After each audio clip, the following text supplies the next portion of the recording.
अगर शुमाली रूस से कोई मिसाइल दागा जाए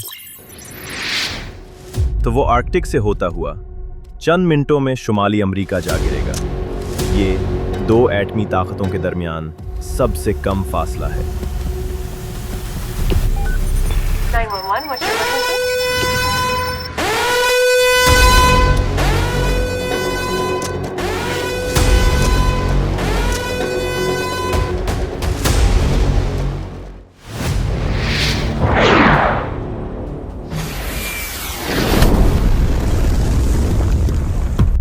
मगर अब इसी रास्ते से कुछ और भी गुजर रहा है। पिछले दिनों एक फुटबॉल ग्राउंड जितना बड़ा चीनी जहाज आर्कटिक उबूर करके सिर्फ 18 दिन में इंग्लैंड पहुंच गया, यानी सोएज कैनाल से भी आधे वक्त में। और यहाँ न बहरी डाकुओं का खतरा है, न रेड सी की तरह जहाज़ों का रश, न मिडल ईस्ट की तंग राहदारी, बस खुला समंदर और पिघलती बर्फ।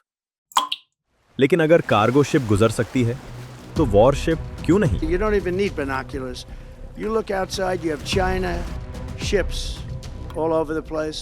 You have Russian ships all over the place. We're not letting that happen. We are going to do something on Greenland, whether they like it or not. यही वो खतरनाक सवाल है जो पूरी गेम बदल देता We है। need Greenland for national security. Greenland, Greenland, Greenland, Greenland, Greenland, Greenland. दुनिया का जमा हुआ फ्रीजर तेजी से पिघल रहा है और बहरी जहाज़ों का हाईवे बनता जा रहा है। नेटो को ये बात अच्छी तरह मालूम है, इसीलिए बर्तानिया ने नॉर्वे में अपनी फौज बढ़ा दी है, जबकि ग्रीनलैंड में निगरानी और तामीरात दोनों तेज हो चुकी हैं। नेटो के पास एक प्लान है, मगर रूस वो खामोश नहीं, वो तैयार बैठा है। अब सवाल ये नहीं कि आर्कटिक अहम है या नहीं, सवाल ये है कि क्या सुपर पावर्स के दरमियान असलहे की नई दौड़ शुरू हो चुकी है। तो चलो गहराई में उतरते हैं। यही वो नक्शा है जो बहुत सूं को परेशान किए हुए है। ग्लोब को जरा ऊपर से देखो, यूरोप या वॉशिंगटन से नहीं बल्कि नॉर्थ पोल से अचानक रूस और शुमाली अमेरिका आमने सामने दिखाई देते हैं। इंतहाई कम फासला जिसे मिसाइल मिनटों में तय कर सकते हैं। आबदोज़ी बर्फ के नीचे खामोशी से गुजर सकती हैं, और अब तो बहरी जहाज भी। यहाँ 3 रास्ते हैं जिन पर हर फौजी की नजरें जमी हैं। नॉर्दर्न सी रूट जो रूसी साहिल के साथ है, नॉर्थ वेस्ट पैसेज ये कनाडा के आर्कटिक जजीरों के बीच है, और मुस्तकबिल का ट्रांसपोलर रूट जो सीधा कुतुब शुमाली के ऊपर से गुजरता है, जो कभी सिर्फ बातें थीं अब हकीकत बन रही हैं। और जोग्राफिया कभी गैर जानिबदार नहीं हुआ करता, क्योंकि जहाँ तिजारत होती है वहाँ पहले सिक्योरिटी आती है और फिर फौज। मगर ये सारी तैयारी है किसके लिए? जरा कोला पेनिनसुला को देखो, ये रूस के शुमाली बेड़े का दिल है। यहाँ जदीद ऑब्डोज, फजाई अड्डे, मिसाइल सिस्टम और बहरी जहाज है। समझो एक्शन का पूरा सामान है। ये सिर्फ फौजी इलाका नहीं, ये रूस की न्यूक्लियर बैकबोन है। मगर यहाँ 2 रुकावटें हैं। बेयर गैप नॉर्वे और सवालबॉर्ड के बीच, GIU के गैप ये ग्रीनलैंड, आइसलैंड और बर्तानिया के दरमियान है। इन रास्तों को कंट्रोल कर लिया जाए तो अटलांटिक की कहानी बदल सकती है। मॉस्को कहता है ये एक दिफाई कदम है। नेटो को लगता है रूस आंखें दिखा रहा है। तो क्या नेटो यहाँ टैंक उतारेगा? नहीं, वो तो यहाँ दिफाई स्ट्रेटजी बना रहा है।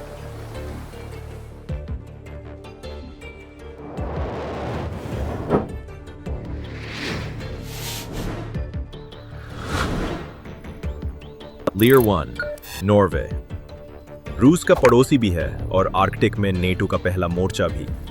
यहाँ मजीद फौजी उतार कर बर्तानिया अपनी स्पेशल फोर्स डबल कर रहा है।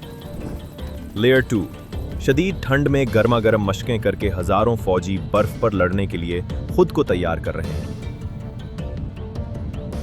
और ये कोई फिल्म नहीं, हकीकत है।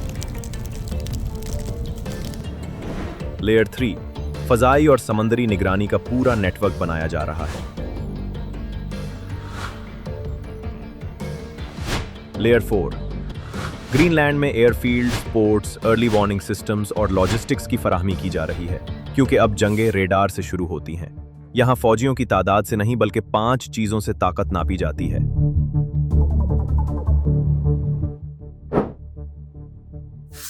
सेंसर्स यानी पहले देखने की सलाहियत। इसमें सैटेलाइट, रेडार और ड्रोन्स बड़े अहम हैं। फजाई ताकत, कौन सबसे पहले और तेजी से जवाब देता है? किसके पास लड़ाका तैयारे, निगरान जहाज और हवा में ईंधन भरने की सलाहियत है?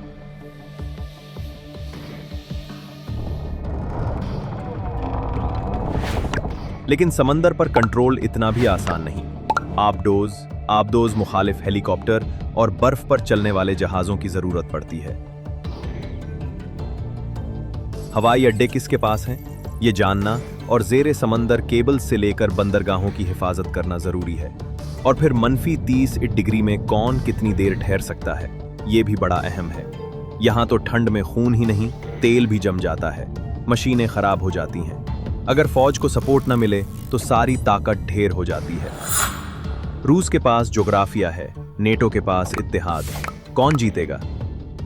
ये तो हालात बताएंगे। मगर खेल में हमेशा एक वाइल्ड कार्ड होता है, जो यहाँ है, चीन।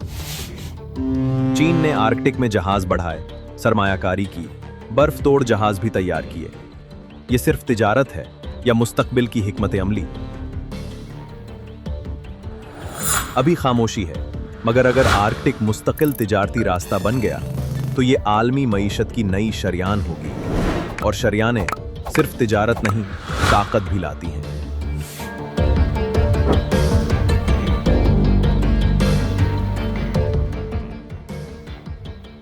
क्या जंग होगी? शायद नहीं, लेकिन एक गलत रेडार सिग्नल, एक नेविगेशन तनाज़ा या एक तबाहशुदा समंदरी केबल काफ़ी हो सकती है।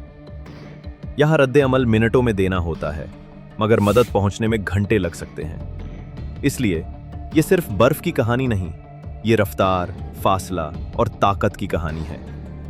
आर्कटिक अब जमा हुआ बर्फ का टुकड़ा नहीं, ये उभरता हुआ कॉरिडोर है और बड़ी ताकतें अपनी अपनी पोजीशन संभाल चुकी हैं।